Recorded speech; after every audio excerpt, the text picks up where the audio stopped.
Hello, my name is Sean Shank. Good morning or middle of the night, whatever it is to everybody. Hope everybody is doing well and has enjoyed their weekend. This is my Mod 6 case study, Internet Use Violations.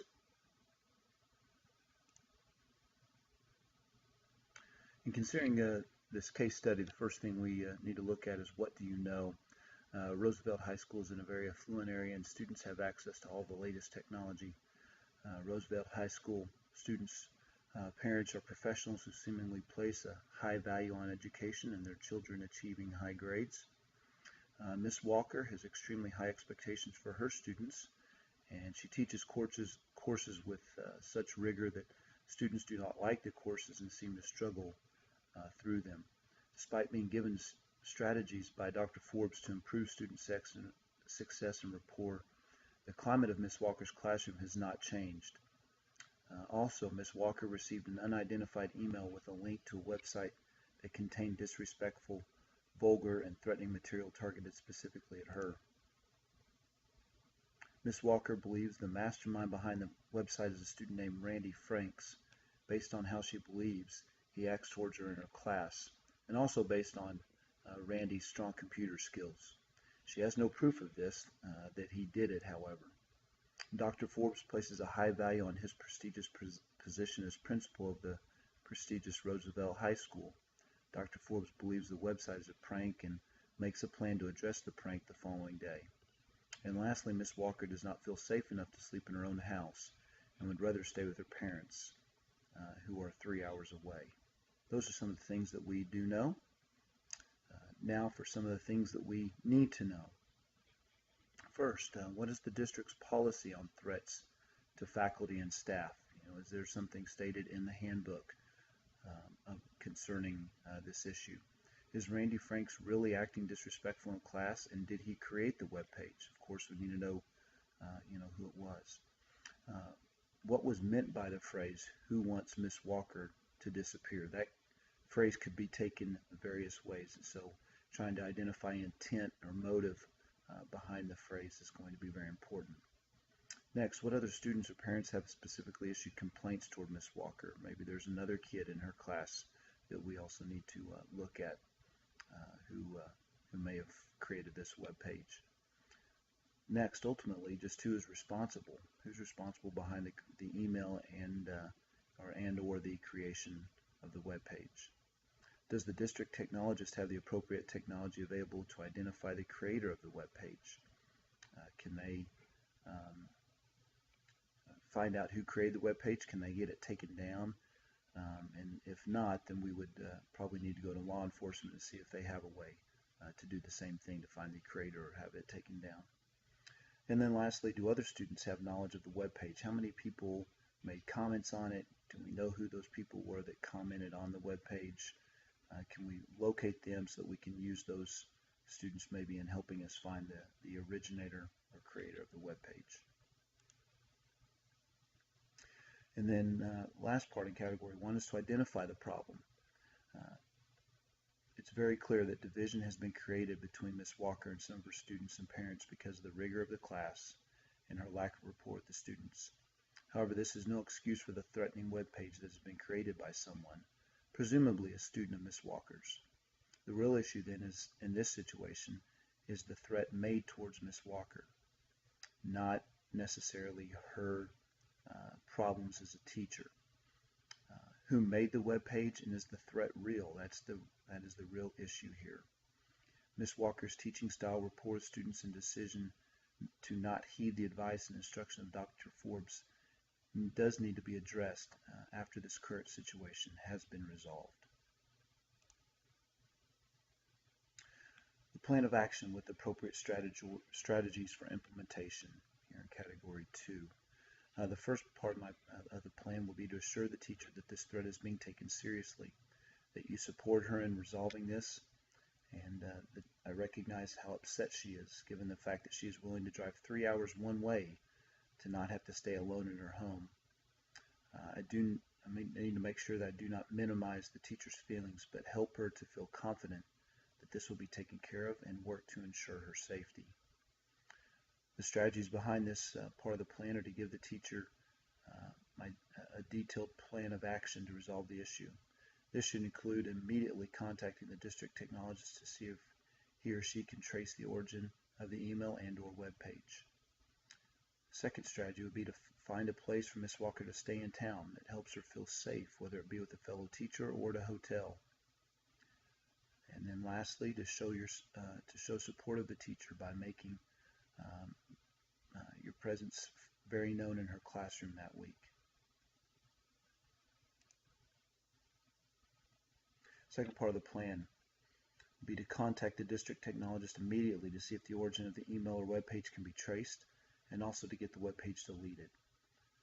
Also believe that we need to contact, or I should contact the superintendent about the situation and discuss the district's policy on internet and web-based threats. The strategies behind this part of the plan would be if the person responsible for seeing the email and making the threatening page can be identified, then the district's plan of action for web-based threats should be immediately followed. Step 2, or strategy 2, of this part of the plan is if the technologist cannot trace the email or find the origin of the web page, then the principal should contact law enforcement to see if they have the capability of determining the originator of the email and or web page. 3, if the creator of the website cannot be identified, then Dr. Forbes, along with another administrator, needs to privately meet with students from Mrs. Walker's class that he believes he can trust for information, or students that have had issues with Miss Walker in the past. So he's got to find another way to find out some information in order to help him find the creator of this email and web page. And then lastly, parents need to be contacted if incriminating information is found, either from the district technologist or from the private meetings that Dr. Forbes will have with the students. Third part of the plan is to show fairness to students by not immediately accusing or pointing fingers if I have no concrete proof of a student's guilt. The strategies involved in this part of the plan are to make it a priority to sit in on at least part of all of the teachers' classes on Monday, all of Miss Walker's classes on Monday. The next part of the plan, or the strategy in this part of the plan, would be when sitting in on the classes to tell all the teacher students about the threat. Remind them that all threats are considered real and taken very seriously. Also to remind the students what the district policy is on internet threats. And then lastly, in this part of the plan, to show fairness to the students, I need to tell them that I will give them the opportunity to confess first, and that this will be taken into consideration when determining consequences. I really believe that that it shows remorse when kids come forward of their own accord, and I believe then that allows a teachable moment and some discourse between me and the students. And because of that, I'm a firm believer that if a kid confesses, that consequences can be lessened. Category 3, resolving issues based on promoting the success of all students. First, Dr. Forbes needs to allow the creator of the web page to come forward on their own. In allowing the student students to confess first, he is teaching them a valuable lesson in owning up to one's mistakes. This will also provide Dr. Forbes the opportunity to lessen the consequences of the offense. Second, Dr. Forbes needs to do his best to determine intent or motive and dole out appropriate consequences so as not to destroy the future opportunities for the student responsible for the web page. So if we find out that this is just kind of a high school joke done out of frustration because of the class, or even because of a poor relationship between the student and the teacher, we can, I think it's good to use wisdom and proper judgment in those instances, and not to act in kind of a zero tolerance manner, doing something that would be detrimental to the student's ability to go to college, because most of these kids in Miss Walker's class are very intelligent, are attending college, fighting for valedictorian and salutatorian positions in the school. So it's important. They're found to be kind of a joke or hoax that we act in an appropriate way in terms of consequences. And then lastly, after the situation has been dealt with, Dr. Forbes needs to address Miss Walker's refusal to implement the strategies and techniques he has given her to improve rapport with students and reduce stress. So this is important that Mrs. Walker's teaching strategies and still need to be addressed. There are no excuse for the malicious web page that has been made, but for the sake of the students also, Ms. Walker's teaching techniques and strategies need to be addressed, and need to talk to her about why she has not implemented the strategies Dr. Forbes has given her already. Category 4, what was I thinking? First, I was thinking that Dr. Forbes needs to take all threats seriously. I think that's very important. In this day and age, we do not know which ones are real and what are not real. So we need to assume that all threats are real. Second, I was thinking of the school's policies and procedures regarding threats made towards staff, yet the need for Dr. Forbes to proceed with caution and restraint until all the facts surface. And then lastly, I was thinking of the needs and futures of Ms. Walker and the students behind the email and webpage. Next, what was I feeling? First, I felt that Ms. Walker's safety and peace of mind needed to be met by Dr. Forbes finding her a place to stay that night, by reassuring Ms. Walker that he would find the culprit, by showing genuine concern, and by providing any support necessary throughout this process. Second, I felt just as Dr. Forbes did that this was most likely a joke or hoax made by a student, but that Dr. Forbes needed to temper these feelings until he found out all he could about the situation. And third, I was feeling concerned and wondering about Ms. Walker's future at Roosevelt High School because of her refusal to implement strategies and techniques given to her by Dr. Forbes. What was I valuing? First, I was valuing Ms. Walker's safety and security. I think that's very important. To put her mind at ease by taking the threat seriously and providing appropriate support during the situation. Second, I was valuing student success by suggesting Dr. Forbes allow students to come forward with any information or confessing to the creation of the web page and doling out appropriate consequences. Third, I was valuing district policies and procedures by suggesting Dr. Forbes act in accordance with them and by contacting the superintendent. And fourth, I was valuing student success by questioning why Ms. Walker has not implemented the strategies given to her by Dr. Forbes, and then addressing these concerns after this issue has been resolved. Continuing category 4, unresolved issues or issues that need further investigation. First of all, Ms. Walker's teaching strategies, methods, and rapport of students has got to be addressed after this situation is resolved. That is very important.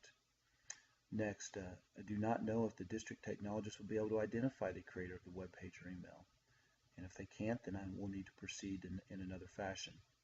And then Dr. Forbes will need to investigate further to try and determine the intent or motive of the student or students behind the web page. That's going to be important in the consequences that follow, in trying to determine the intent or motive of the student. If it was in a threatening, if the word disappear meant to kill, then obviously consequences and law enforcement will be involved. But if it was simply, who would like for her to move to another school, and it was done as kind of a joke or hoax on social media and the things that can happen on social media, then consequences will be given that are appropriate to the extent or motive of the students or students involved. Category 5, I demonstrated integrity and ethical behavior by not negating Ms. Walker's feelings and not jumping to conclusions without evidence as to who is at fault and the motive or intent behind the web page. I acted with fairness and was committed to that by not rushing to judgment without sufficient evidence. But I'm also committed to finding the creator of the web page, no matter who they are or how influential their parents may be. Next, I'll act with fairness in making sure the consequences given are fair, appropriate, and reasonable. Finally, I'll act with fairness to the students at Roosevelt in addressing the deficiencies in Ms. Walker's teaching and her disregard for Dr. Forbes' advice regarding strategies and techniques to use in the classroom. And lastly, in Category 5, I will demonstrate a personal and professional code of ethics by, first of all, not rushing to judgment in this situation without knowing all the facts, by holding meetings with students and parents in private with another administrator present. Third, by adhering to all district policies and being in communication with the superintendent as to my findings, decisions, and legal obligations.